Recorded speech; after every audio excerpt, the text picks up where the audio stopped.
This is the Value Chain TV News Update. I am S.A. Ufoma with the news. And on the news updates, Ghana is exploring the option of sourcing petroleum products from Nigeria's Dangote oil refinery to reduce its reliance on costly fuel imports from Europe. This was disclosed by the head of the country's oil regulator, Chairman of the National Petroleum Authority, Mustafa Abdul Hamid, at the OTL Africa Downstream Oil Conference in Lagos. Abdul Hamid stated that the shift could eliminate the $400 million Ghana spends monthly on fuel imports from Europe. Some Nigerians who spoke to Value Chain TV reacted to this development. The report. Yes, it's a good development, but because it will improve our economy, Nigeria will benefit from that. And we hope also other African countries will also come to it. My advice is that they should look into other development things that will improve their quality. They should, Nigeria, sometimes things will go on, they will start with a good start. But after sometimes, because of when there is no check and balance, so things will deteriorate. So I hope they will check and balance. They will do check and balance so that things will go on as they start. I know now the startup is very good. We as a Nigerian, we supposed to benefit from it. But now it's another people that want to benefit from it. So to me, it's for his own side that is good for him. We are buying in an expensive way, not in the cheapest way that we're supposed to get it as the owners of the oil. You understand? So some people are coming to buy from other side now, and maybe they may not sell it to what they are selling to us here. The price of Nigeria's crude oil dropped to $72 per barrel, down from $75, making an 8.2% decline from the 77.96 benchmark set in Nigeria's 2024 budget. Our correspondent Chad Moses completes the report. According to reports, the decrease impacting Bunny Light and other crude grades follows a limited response from Israel to Iran's recent missile attack, which was initially expected to disrupt oil supplies and drive prices higher.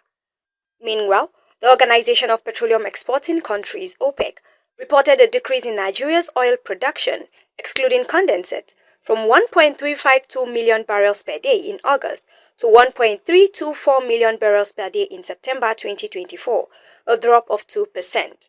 Reacting to this, the National President of Oil and Gas Service Providers Association of Nigeria, OGSPAN, Mazi Coleman Obasi, said after many decades of producing oil and gas, Nigeria should have used its petroleum proceeds to develop the non-oil sector of the nation's economy.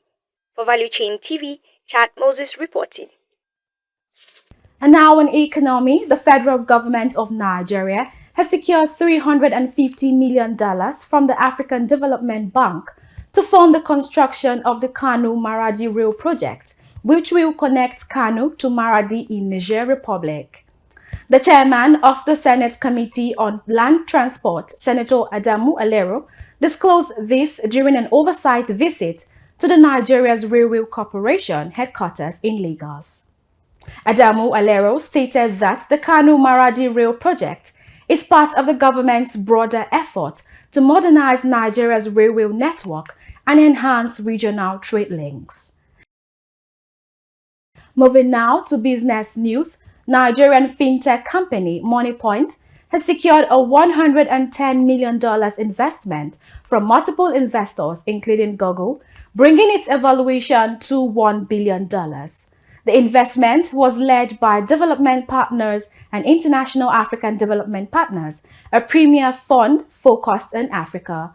Other new investors who participated in the funding included Google's Africa Investment Fund, Veron Capital, Global Impact Firm, and Lightrock.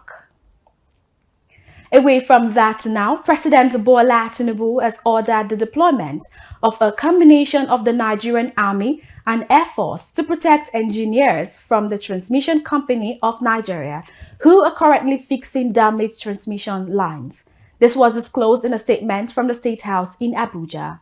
The directive comes as states in the northwest, northeast, and parts of north-central Nigeria have experienced power outages following the disruption of two double-circuit transmission lines impacting the affected areas.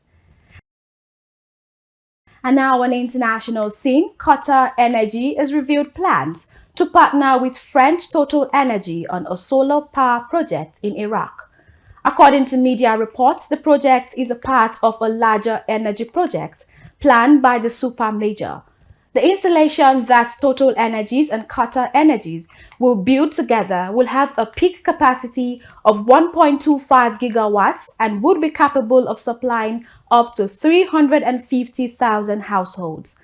The installation, set to comprise as many as 2 million solar panels, will be built in phases beginning in 2025 and ending in 2027. And now on sports news, Super Eagles winger Ademola Lookman has been named the 14th best male footballer in the world. The winger is the only African to make the 30-player shortlist for the 2024 Ballon d'Or prize. The 27-year-old was named among the 15 best players in the world at the Ballon d'Or ceremony at the Théâtre du Châtelet in Paris, France. He is the second Nigeria to be nominated for the prize in 2 years.